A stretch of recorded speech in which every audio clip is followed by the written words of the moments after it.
নমস্কার বন্ধুরা, হিএনকে চ্যানেলের পক্ষ থেকে তোমাদের সকলকে স্বাগত। আশা করছি তোমরা সবাই ভালো আছো, আমরাও ভালো আছি। এই যে আমি মুড়ি আর চপ নিয়ে সন্ধেবেলা চলে এসেছি। মুড়ি চপ খেয়ে তারপরে আমি আবার ওদিকে রুটি করতে যাবো, ভাত করতে হবে। ভাত নেই, কারণ ডোরা খাবে, ডোরা 8টার মধ্যে খেতে দিতে হবে ডোরাকে। তা বন্ধুরা ওই জন্য তোমাদের কাছে চলে এসেছি কিছু কথা বলতে। আমার কিছু খুঁটিনাটি কাজ আছে, সেই কাজগুলো করব এখন। তা সন্ধে দেয়া হয়ে গেছে, সন্ধে পুজো সব হয়ে গেছে আমার। সন্ধে পুজো দিয়ে এখন এবার তোমাদের সঙ্গে ওই যে একটু কথা বলতে এসেছি। এই যে এই কথা বলতে বলতে আমি এই জামা কাপড়গুলো গুছিয়ে নেবো। এই যে জামা কাপড়গুলো নিয়ে এসেছি। এই চাদরটা তো ডোরার, তোমরা এর আগেও জেনেছো আমার ব্লগের মধ্যে। কারণ এই চাদরটা না আমার বোন আমাকে দিয়েছিল, বেড়াতে গেছিল। তা আমার বিছানায় হয় না, খাটে হয় না বলে এখন ডোরার কাজে লাগে। ভালো হয়েছে। তা ডোরাকে ওই চাদরটা দিয়ে না চান করানোর সময় মোছানো হয়, মুছিয়ে রেখে দেওয়া হয়, সেটা আবার কেচে আবার ধুয়ে তোলার মানে রাখা হয়।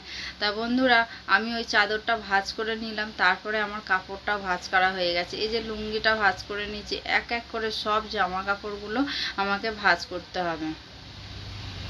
তা বন্ধুরা এই যে দেখো আমি তাড়াতাড়ি ঝটপট করে এখন এবার গুছিয়ে নেব। গুছিয়ে নিয়ে তারপর আমার কিছু কাজ আছে। এই যে এটা হলো ডোরার জামা, ডোরার জামাটা কোয়েল কেচে দিয়েছে। হ্যাঁ,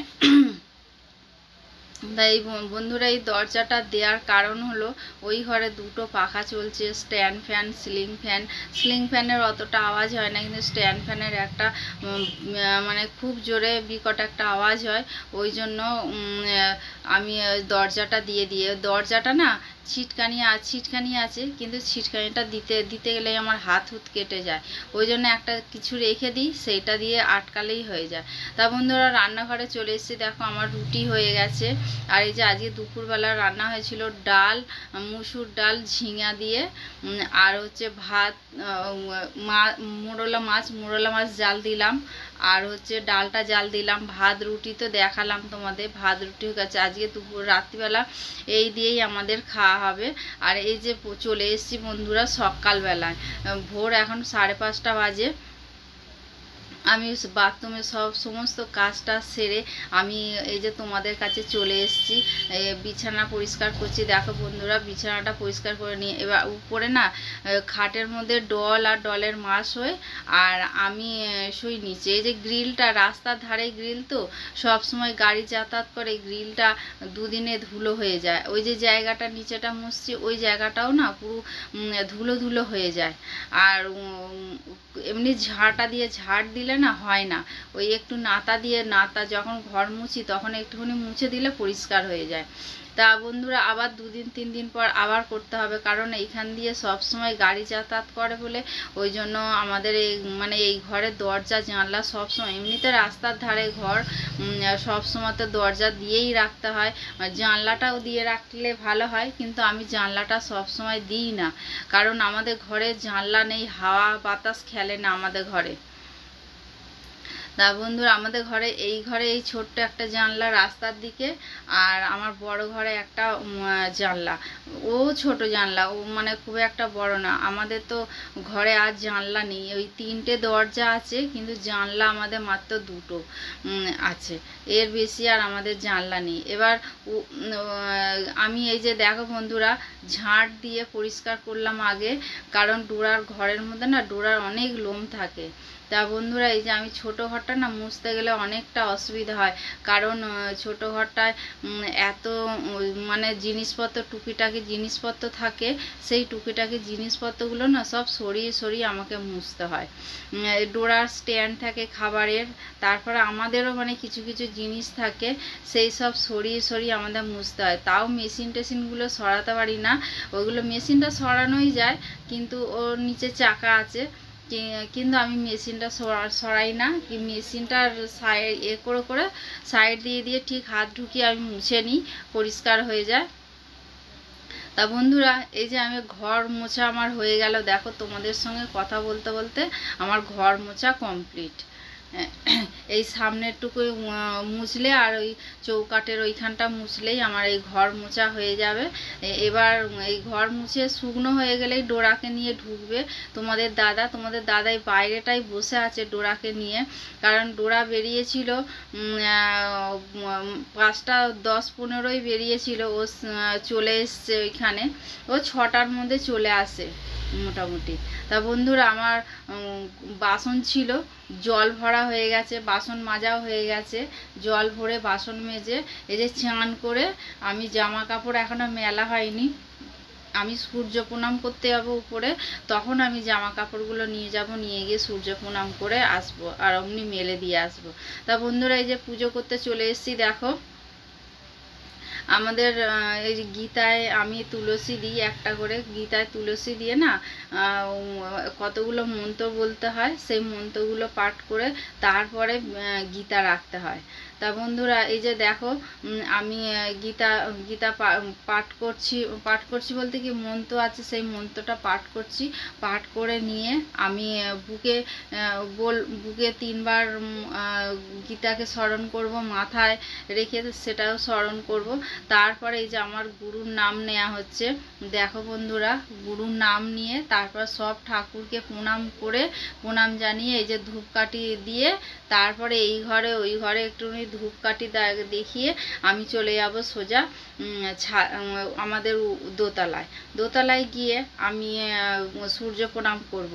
এই যে বন্ধুরা তা আমার চা খাওয়া হয়ে গেছে, তোমাদের দাদাও কাজে বেরিয়ে গেছে। এই যে দেখো কালকের আলুগুলো সরু সরু চিকন আলুগুলো কাটা ছিল, কালকের ফ্রিজে রেখে দিয়েছিলাম, তা ওই আলুটা দিয়ে ঢেঁড়স দিয়ে ভাজা হবে বন্ধুরা, ঢেঁড়স আলু ভাজা হবে। আর এইদিকে দেখো পটল আলুর তরকারি, কারণ ওদের রাত্রিবেলা রুটির জন্য আমাকে দিতে হয়। আর এটা হলো আম গ্রেট করে রেখে দিয়েছি, আমটা চাটনির জন্য। তা বন্ধুরা একটা রেসিপি করব, রেসিপিটা তোমরা ভালো করে দেখো, স্কিপ না করে দেখো, দেখলে আশা করছি তোমাদের ভালো লাগবে। এই যে কড়া বসিয়ে দিয়েছি, কড়ার মধ্যে তেল দিয়ে দিয়েছি, দিয়ে মাছের মধ্যে লবণ হলুদ মাখা ছিল সেইগুলো এবার তেলের মধ্যে এক এক করে মাছগুলো দিয়ে দিলাম। মাছটা এপিট ওপিট করে ভেজে নিয়ে আমি তুলে নিয়ে তারপরে আসছি। তা বন্ধুরা ওই তেলের মধ্যে কালো জিরে ফোড়ন দিলাম আর কাঁচা লঙ্কা দিলাম, কাঁচা লঙ্কা 5-6টার মতো দিয়েছি, দিয়ে এবার আমি আলুগুলো লম্বা লম্বা করে আলুগুলো কাটা আছে ওই আলুগুলো আমি দিয়ে দিলাম, আলুর মধ্যে লবণ দিলাম, লবণ দিয়ে এবার আলুটাকে একটুখানি ভাজা ভাজা করতে হবে। বন্ধুরা এই যে দেখো আমি এখন আলুগুলোকে ভাজা ভাজা করব, আলুগুলোকে ভাজা ভাজা করে তার মধ্যে দিয়ে দিলে একটু গায়ে সামান্য রং ধরে আসলেই আমি দিয়ে দেবো আদাটা এবার একটু সামান্য ভাজতে হবে, কারণ বেশি ভাজলে তেতো হয়ে যায় আদা। তারপরে দিয়ে দিলাম জল, এরপরে মশলা দিলে না তাহলে পুড়ে যেত আদাটা, তাহলে তেতো হয়ে যেত। তা দিলাম এবার জল দিলাম, জল দেওয়ার পরে ধনে গুঁড়ো দিলাম, জিরে গুঁড়ো দিলাম আর হলুদ গুঁড়ো, লঙ্কা গুঁড়ো দেবো না বন্ধুরা, কারণ কালার মানে হালকা পাতলা করতে চেয়েছি, হালকা পাতলাই ঝোল করব। এবার দিয়ে দিলাম ঝিঙাটা এমনি আগে দিইনি, কারণ জল কেটে যাবে ওই জন্য আগে দিইনি ঝিঙাটা এই যে মশলা অর্ধেকটা কষানোর পরে তারপরে আমি ঝিঙাটা দিলাম। বন্ধুরা এই যে দেখছো আদার এইগুলো হচ্ছে সেই এর মতো আঁশের মতো, আদার আঁশগুলো সব আমি তুলে তুলে ফেলে দিচ্ছি। তারপরে দিয়ে দিলাম বন্ধুরা আমাদের ঘরে অনেক দিন টমেটো নেই, কারণ টমেটোর এখন প্রচুর দাম, ওই জন্য তোমাদের দাদা আনে না টমেটো, আমি টমেটো সস কিনে রেখে দিয়েছি। আমি যে কোনো তরকারিতে টমেটো সসটা দিই, মানে যেটার মধ্যে টমেটো দিতে লাগে সেটার মধ্যে দিই, তাই এর মধ্যে একটা কাঁচা টমেটো হলে ভালো হতো, কিন্তু ছিল না আমার ঘরে, ওই জন্য আর দিইনি, আমি ওই জন্য সস দিলাম। তা বন্ধুরা মাছগুলো দিয়ে দিয়েছি, আলুগুলো সিদ্ধ হয়ে এসছে অর্ধেকের বেশি, তা আমি মাছগুলো দিয়ে দিলাম।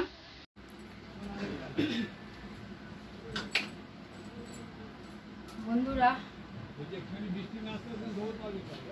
11টা বাজতে 5 মিনিট বাকি, আমার রান্না মোটামুটি হয়ে গেছে। চলো কি রান্না করলাম সব তোমাদের দেখাই। বন্ধুরা চলে আসলাম ঘরে। এই যে ভাত এখানে, আর এটা হলো আলু পটলের তরকারি রসা। এটা ওদের রুটি দিয়ে খাওয়ার জন্য করলাম। আর এই দেখো না পান্তা ভাত রয়েছে, পান্তা ভাত আমাকে দুপুরবেলা খেতে হবে। আর এই যে এখানে ঢেঁড়স আলু ভাজা, আর এখানে হচ্ছে চাটনি। আর ওইখানে তোমাদের তো তখন মাছ দেখালাম, ওই জন্য আর তোমাদের আর মাছ দেখাইনি। এই যে এখানে মাছের ঝোলটা হচ্ছে, মাছের ঝোলটা এখনো হয়নি, নামিয়ে নেবো। আর এখানে একটা মাছ ভেজে রেখে দিয়েছি বন্ধুরা, এই মাছটা দিয়ে কোয়েল ভাত খাবে। তা আমার প্রচণ্ড পরিমাণে খিদে পেয়ে গেছে বন্ধুরা। এই যে আমি মুড়ি আর ঢেঁড়স আলু ভাজা নিয়ে চলে এসেছি। আমি এখন মুড়ি ঢেঁড়স আলু ভাজা খাবো, খেয়ে তারপরে আমি জল খাবো। তা বন্ধুরা এই যে দেখো আমি এখন খাচ্ছি মুড়ি ঢেঁড়স আলু ভাজাটা। বন্ধুরা দেখো এইগুলো এখনো সেই জায়গাতেই আছে, কারণ গরমের জন্য আমি কিছু কাজ করে উঠতে পারছি না। আমার ওই মিক্সেপটা না পরিষ্কার করতে হবে। ওখানে কিভাবে আরশোলা ঢুকেছিল, সেই আরশোলার জন্য ওইখানটা যেন গন্ধ ছাড়ছে। ওইখানটা আমার পরিষ্কার করতে হবে, পরিষ্কার করে তারপরে এইগুলো রাখতে হবে। মানে আমি ওই গরমের জন্য আর ভাল লাগছে না বলে কিচ্ছু করা হচ্ছে না বন্ধুরা। তা বন্ধুরা তাহলে চলো আমি আজকে আমার এই ভিডিওটা আমি শেষ। বন্ধুরা ভিডিওটা আজকে এই পর্যন্ত, আর বেশি দূর বাড়ালাম না। তোমাদের যদি ভালো লেগে থাকে তাহলে লাইক কমেন্ট আর প্রচুর প্রচুর বন্ধুদের কাছে শেয়ার করে দিও। আর বন্ধুরা তোমরা আমার সঙ্গে থেকো, পাশে থেকো, আর তোমরা ভালো থেকো, সুস্থ থেকো, সাবধানে থেকো। এই বলে আজকের আমি ব্লগটা আমি শেষ করছি। আবার পরের দিনে নতুন সকাল, নতুন দিনে সকাল থেকে আগের দিনের বিকাল থেকে পরের দিনের দুপুর পর্যন্ত আমি কি কি কাজ করি তোমাদের সঙ্গে আবার সব শেয়ার করব। বন্ধুরা তাহলে পরের দিনে আবার ডল ডোরা আর আমার এই ছোট্ট সংসার খুঁটিনাটি সব তোমাদের সঙ্গে শেয়ার করব। এই বলে আজকে রাখলাম। ধন্যবাদ বন্ধুরা।